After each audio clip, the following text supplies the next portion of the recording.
Welcome to part 2 of my Haxby shed workshop extension. Now in part 1 we put an airline from your side to this side across the drive and into the garage, which is to my left. That's as far as we took it. I got a lot of comments saying there might be condensation where the air goes underground. There might be. I've tried to deal with that in this video. Anyway, in this video, part 2, this is second and final part of this, we fixed the airline right across through my garage here into this room, and then we clean up this room, we paint the walls, paint the floor, put the electrical fittings in, and then get some machinery, some tools anyway, like the sandblaster, into this room. And now it's up and running as an extension Haxby shed annex workshop. I hope you find it interesting. So that's where the pipes come in. We need to go up that wall and then across to the right. We need to put the pipe on a slope down towards this side so that the condensation can be drained off, and through that wall, probably about 8 inches below where that line of cable is.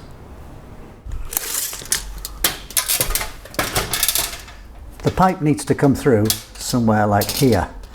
Now I don't want to drill from the other side because I'll just blast off all this plaster, so we will drill from this side. I just want to see where the mortar bed is on the other side. So if I measure this up, you know, if we come out, what, 15 inches below the top one, somewhere about there. Let's just check it on the other side.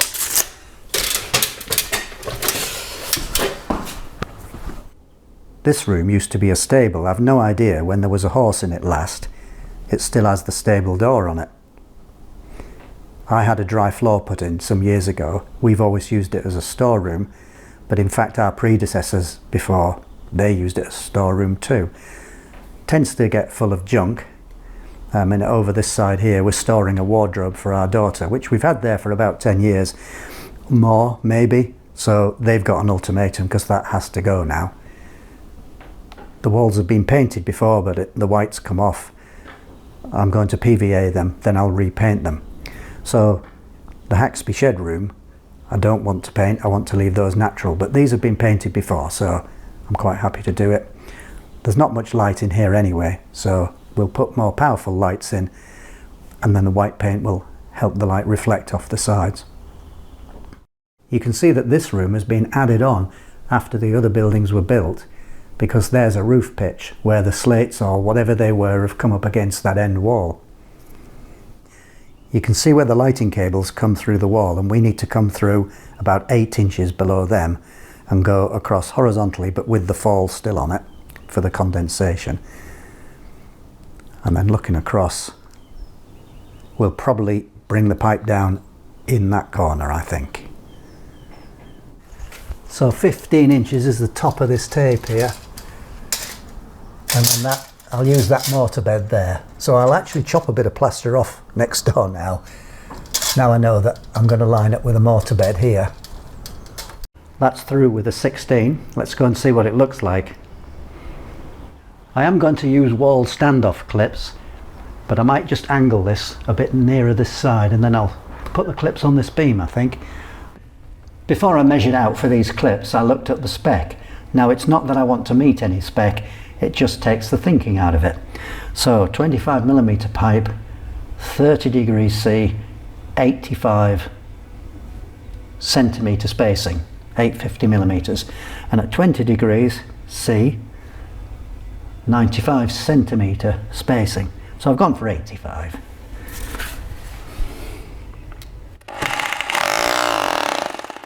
Oh, and the plaster's just cracked right across.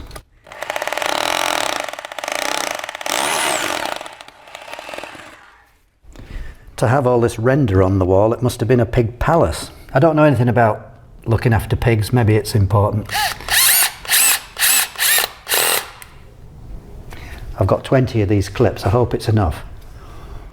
I was thinking, you know, getting the fall on this pipe. Well, I've got a cheap laser level, that would be a good way, wouldn't it? That's junk. The floor has a slope on it, left to right, and it slopes down to a drain at the end of that gully in the centre there. So I can't actually just measure off the floor to the height of the pipe because of that slope. Why is everything so complicated? Well, it's on the wall. Do you know, I feel embarrassed by how much work this has taken. Just to put a sandblaster in the room next door. I said to my son, is it really worth it, you know? It's such a lot of work. And he said, oh no, it's definitely worth it. But of course, he's not doing the work right now. Well, over the weekend, my son and I worked on this end wall. We PVA'd right up to the ridge, and then I managed to paint that top triangle up there. So right now, I'm working on the lower section, but I'm having to work in with a 1/2-inch brush. It's going to take me a long, long time. I suppose we could make this a new video series, couldn't we? Man Paints Wall, Part 1, Part 2. We could talk about all sorts of things. Kill a few hours together. The problem is, these are so deep, you know, these brick courses here.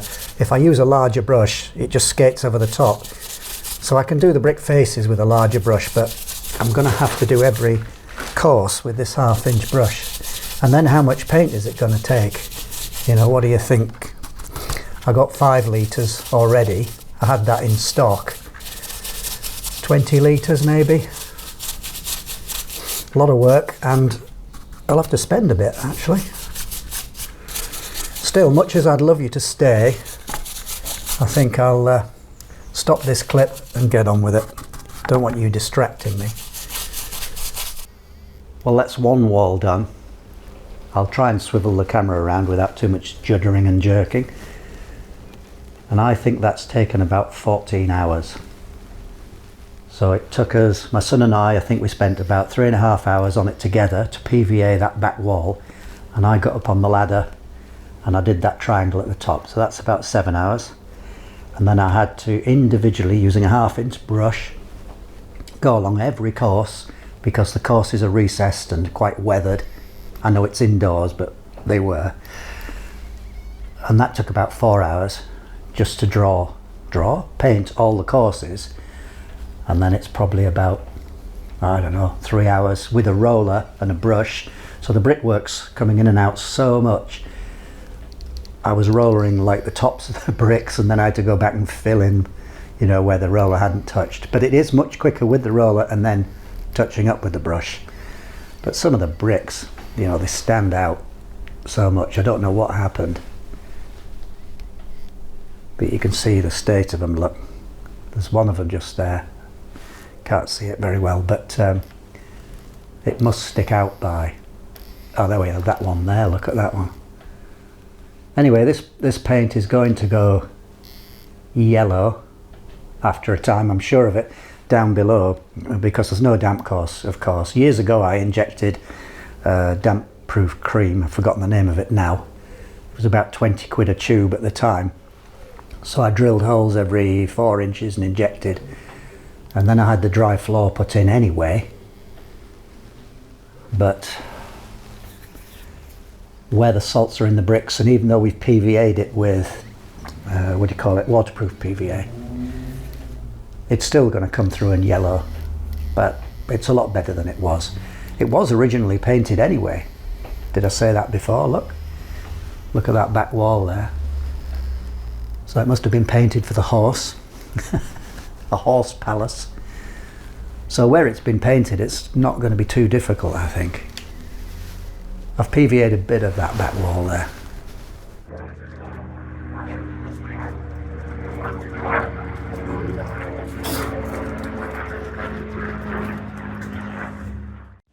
Well, a lot of work, and this is where we are with it. You might hear some noise from next door, the builders around. I think they're finished, they're just clearing up. Now at the moment, I'm just pointing up on this wall. I've had to do a bit of work to secure that beam there where it fixes into the wall. There was just a loose brick and I've sorted that out. And it's just mostly cosmetic, but it might sound unlikely, but I really enjoy this sort of work. I find that anything with mortar, I just get completely absorbed with it and the hours just go by. Anyway, when I've finished just pointing up the worst of it, it's not structural, it's just to make it look better. When I've finished doing that, then I'll just prime it with PVA and then it'll have to be painted. Some people might say that putting in 6 double sockets would be excessive, but when I came to buy them, they were so cheap. So those double sockets are metal clad, double pole, and even if I included the conduit, it's not costing more than about £10 or 12.5 US per double socket. It's incredibly cheap. So why wouldn't you? I bought the absolute cheapest laser level I could find. So £20 from eBay. So what's that? 25 US. Now you can pay £50 for something really fancy that has a lovely green light and lots of gizmos. I can't see the point. So this one has green light on top, as you can see. Now if I tip it, if it gets more than 4 degrees off vertical, that light goes red. So it's self-leveling, and I know when it's level if the light is green. I've just penciled on the cross where the socket's going to go and a line up the wall. Likely as not I'll have to chop away some of the brickwork because the wall's so uneven. The socket probably won't settle flat. And we'll put conduit up vertically to the cable run. So as predicted, I've had to chop the surface off here to get this socket to sit flat. Now on the packet for these sockets it says they have to be installed according to the IEE wiring regulations. Well, somebody should tell them that the IEE has not existed since 2006, so they're 18 years out of date. I know I'm just being difficult, but I volunteer for the IET, and if people are going to be 18 years out of date, it just makes our job more difficult trying to explain what we are.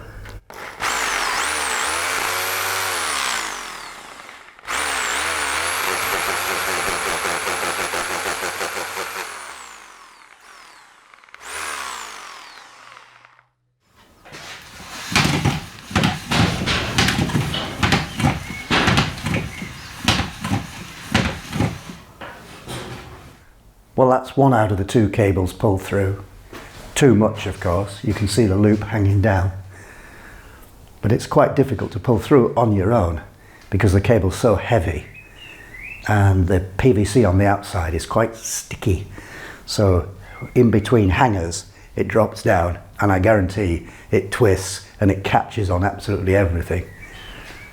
This will probably have to come out again because it's very difficult to get 2 individual cables down the conduit. So when it's clipped, I'll pull that out, put 2 cables together. One comes from the supply, the other one just goes on to the next socket. Sorry about my voice still. I must have had this cold 10 days and it's just taken all my energy, so I'm just doing a bit as I can. I'm glad I'm not a lot older because I'm sure it could be quite serious. But I'm all right. Oh, we're getting there, slowly. I wasn't very well for a bit. Then I've been away for a week. But I'm just about to tack in the last leg of this cable in the ring. And of course, I put the light up first so that I could see what room I'd got for the power cable. But because I'd put the light at an angle, 45, angled down, there wasn't room to put the cable, to tack it on. So I just temporarily had to take it off. But we're getting there, and you can see the air pipe. So we'll get that on soon. So by the end of this afternoon, hopefully, I'll have the power on and tested. Well, it's been quite a bit of work, but all the sockets are now on, live and tested. And just this afternoon, I finished off this airline pipe here. So running behind me is the MDPE 25mm pipe, and it runs down towards this end, and the idea is that any condensation in this pipe runs this way, and this last piece here is in copper, and you can see this hand wheel here to drain off any condensation. That's the idea. It's not tight yet. So the last question in my mind, apart from a bit of cosmetic stuff I need to do on the walls yet because some damp's coming through, is do I paint the floor? Now I've got the paint for the floor, it's just a bit more work. There won't be much dirty stuff in here, oily stuff. It's more a question of just controlling dust. The floor's not really very dusty anyway, so soon I will decide. Well, you can see I gave in and painted the floor.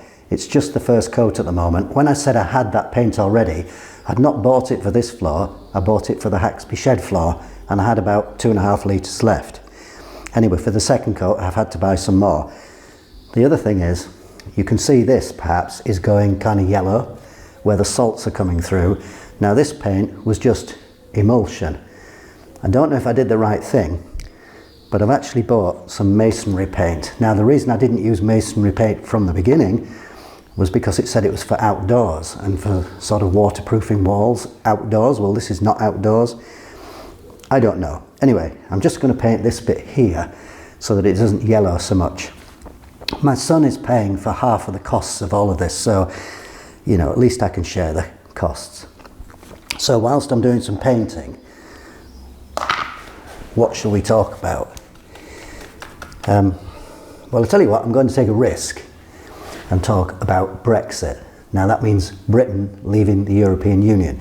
Now don't worry, don't turn off, because I'm not going to burden you with my opinions, don't worry about that. But I have kind of reflected on it at a kind of, you know, high level, thinking, well, what did we get?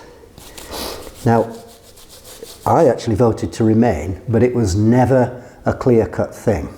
It was like a 60-40, because I could see, you know, problems with leaving the European Union, but I could also see problems with staying in as well. So I was, you know, I wasn't quite 50-50. I voted to stay, but so when we stand back and look at it, a long way back now, I mean, because there's been winners and losers, but if we stand a long way back, what did we get?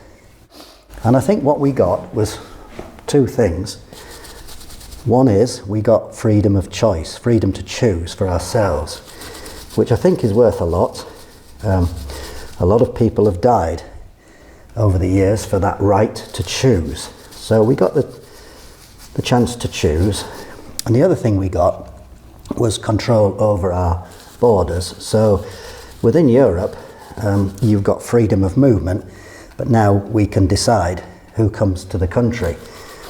Now, I know some of you will be on the edge of your seats right now talking about illegal immigration. Well, illegal immigration is only about 10% of the people who come into the country, and you know, I'm not going to say anything about that because it will just cause a storm anyway. So that's how it is. So we do have freedom of choice in principle. So how are we going to use that freedom of choice? Well, I think the first big test that I can see anyway as a consumer is coming up, because I believe the Americans have put, or are putting, 100% levy on the import of Chinese electric cars. And Europe hasn't made a decision yet, but I think it sounds like they could put on as much as 50%.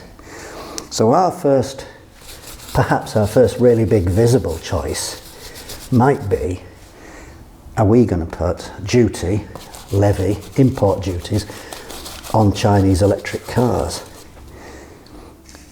Now, we don't have such a big car industry to protect. I mean, clearly we've got Nissan, we've got Jaguar. Those are probably the two big ones that I can remember. There was a big Honda plant in Swindon, but that shut down quite some time ago now. So it'll be interesting to see, you know, how we use that freedom to choose. Now, problem is that, as they say, to use that quote, no man is an island. So there might be consequences of that in terms of trade with other countries. I don't know, but it'll be interesting to see, I think. I was talking to the lady at the flower shop this morning because it's our wedding anniversary tomorrow, 43 years. So I was trying to get some early points in by buying some flowers, which seemed to work. And I asked her about the new checks that have just started up from January, I think it was. with checks of live goods, like flowers, fruit, all that stuff. And the lady I was speaking to, she's not a flower importer, so she isn't directly affected, and she doesn't have to normally supply a specific type of flower. So she's okay, it's not affected her. But she said that the importers are having some problems, and these flowers are checked on the exporting side of the border, maybe Holland, somewhere like that, and then they're checked again on our side as they arrive in the UK. And she said, you know, people are queuing 4 hours or so to pick up the goods from the import checks, you know, at the docks, and then some customs person is saying, oh, well, actually it's my lunchtime now, so I tell you what, just drive through. So they waited 4 hours for nothing. But these things will smooth out. It affects individual people sometimes quite badly, you know, businesses go bust and all those things happen to individuals, but at a kind of macro level, it tends to smooth itself out over time. So, like I promised, you don't have any of my opinions really there on that, whether it was good or bad or whatever. And I'll get on painting this wall. I hope you're still here after talking about Brexit.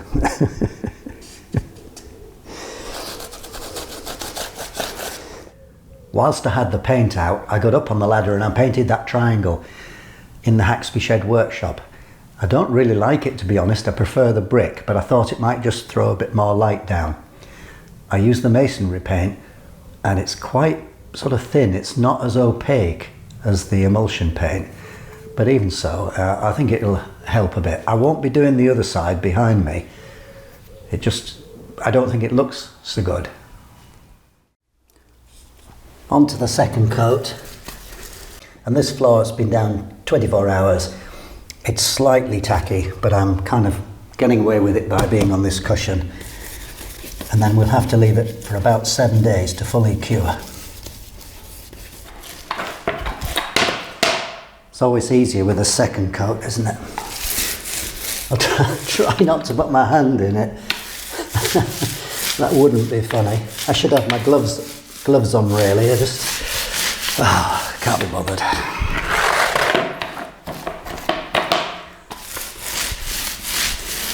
Easy this now. Quite a few dimples in this floor because it was a wet laid floor. If you know what I mean, it's what's the right word? You make a dam by the door and you pump in the concrete floor screed as a liquid, and it comes through a big fat pipe and then it fills up, you know, like filling a swimming pool or something. And the advantage of it is you get the floor absolutely level and flat as long as gravity is working as it should.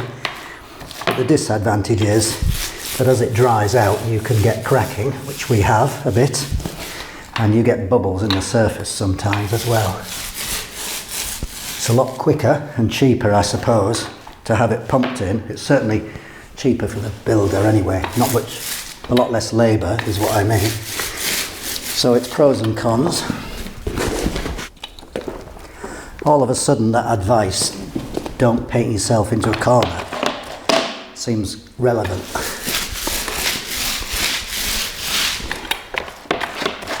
Always good to finish at the door. Yesterday I had the radio on the windowsill and I got to about here and realised I couldn't get to the radio. Anyway, I kind of managed, because it was on, that was the point, the radio was playing. So I couldn't really leave that on until the batteries went flat.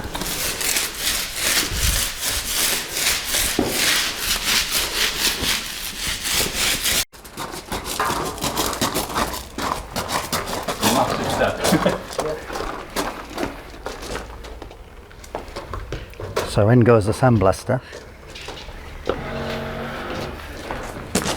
I'll just check, you know, that it's right. Yeah, there you go. I'll tell you what, can you move it along a bit that way? About a foot. That'll do. Yeah? Yeah, then we can get to everything then. Okay. Good, perfect. Now the next thing. You're gonna have to do a bit of a lift. Go on it. Good. Right. Don't scratch my floor. Place it down here now. Not there, go on.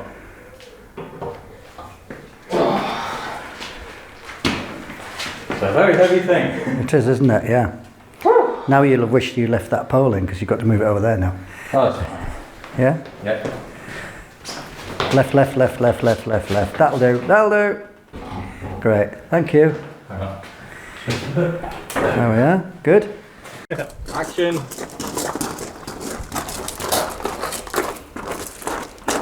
Anything you say will be recorded and published on Haxby Shed. Be careful. Pick front, spring compressor. For car McPherson struts or whatever you call those things now. Do they still coilovers, McPherson struts? What do they call them? Yeah. Both. Technically both. Right. Good.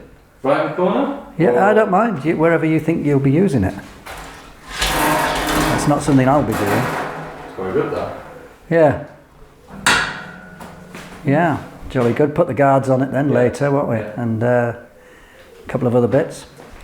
So that's essentially it. We've got the stuff moved in, haven't we, as much as we are going to. Good. Well, that's it for now. It's been a lot of work to turn this room into another workshop. But I think you can see with the sandblaster, the press and the spring compressor in here, it's going to turn it into quite a useful room. Now, other things that I might put in here, because I have no firm plans at the moment, but the sort of things on my mind are things like a parts washer, a belt sander, maybe a heat treatment oven if I can get one.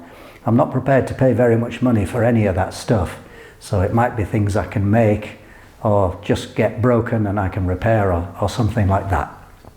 Anyway, I hope you find that interesting. Thanks for watching. Today we're at the National Railway Museum in York, UK, because we're volunteering for the IET, the Institution of Engineering and Technology, and there were some events for schools here today. So we're here with the robots, the little robots, trying to get the kids interested in things. This is our stand next to Mallard, the fastest steam engine in the world at the time. Well, still, I think. And so we've got a couple of table robots, and then we've got a couple of floor robots. And the idea is it just attracts the kids. They come to the robots, and then we can give them leaflets and other things and talk about engineering and science and maths if they're interested, and if not, they just have a bit of a play.